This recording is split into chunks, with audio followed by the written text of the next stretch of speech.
2024总统大选辩论会明仔载下晡2点会伫咧公共电视举行，今仔3党的代表拢去到摄影棚看场地。赖清德阵营表示，包含万里雇出的议题在内，什么款的问题呢？因是拢有准备啊。那郭文哲阵营是讲会锁定的居住证据，还有新北市的治安问题。侯友宜阵营是讲安怎攻击防守，拢已经准备好势啊。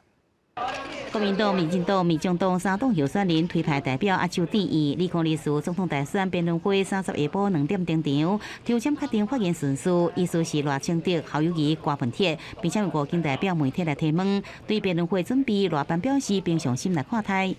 准备肯定是要的，不过我们就是平常心。但我们非常有信心，因为这一组是最稳健，而且也是政治历练最丰富的。不管是什么主题，我们都准备好了。伫外界有了赖清德万里雇厝违建的争议，诚侪攻防焦点。建安会讲，不管是什么主题，拢准备好啊。郭文哲这边是讲会来批评中央财政纪律甲居住证据这议题。另外，新北社会事件一直发生，会对侯友宜的治理能力来提出质疑。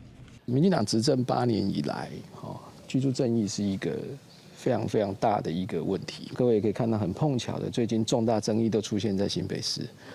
所以新北到底有没有市长，看起来很重要，好像也不那么重要。防守部分，官办是有期对手的批评大巨蛋，还有新德农地这议题，官办已经加强准备。侯友宜方面是讲，甲证监会无同，辩论会会有轮流来提问，安怎攻防，到时阵大家就知咯。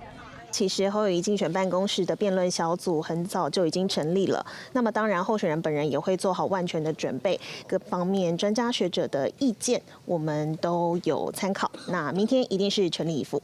另外，辩论会诉求的路线原则也是主张后办讲，基本上会以贪腐对清廉、民主对专制、和平对战争的主张来发挥。记者综合报道。